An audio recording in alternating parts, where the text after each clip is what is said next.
That is a really dangerous position to take, because the Old Testament is so full of wisdom, and we in the Reformed tradition particularly ought to stand against this, and I think we do.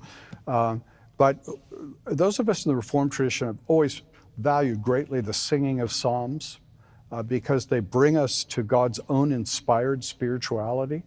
And so if you held to that kind of position about the Old Testament, you couldn't sing psalms.